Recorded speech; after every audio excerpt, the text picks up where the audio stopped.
என்ன கேட்டார் பாத்தீங்களா? தேவனுடைய உடன்படிக்கை பெட்டி இருக்கு இல்லைங்களா? இப்ப எங்கதான் இருக்கா உடன்படிக்கை பெட்டி? கூடாரத்துல இருக்குன்றாரு. என்ன அர்த்தம் இது? இவங்க நான் ரெண்டு விஷயம் சொல்றேன். ஒண்ணு தாவீது உடன்படிக்கை பெட்டி எடுத்துன்னு வந்துட்டு மேல கூடாரத்துல தான் வைக்கிறாரு. ஆனா இஸ்ரேல்ல ஒரு வழக்கம் இருந்துச்சு. இவங்க யுத்தத்துக்கு போகிறார்கள் என்றால் கூட எதை தெரியுங்களா எடுத்துன்னு போவாங்க?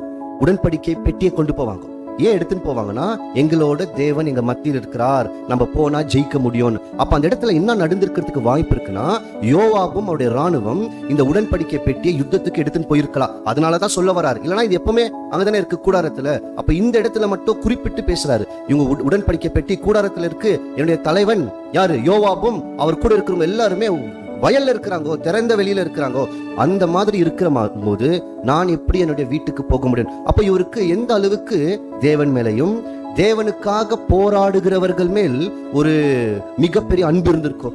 அப்ப உரியா என்ன மாதிரி ஒரு மனுஷன்?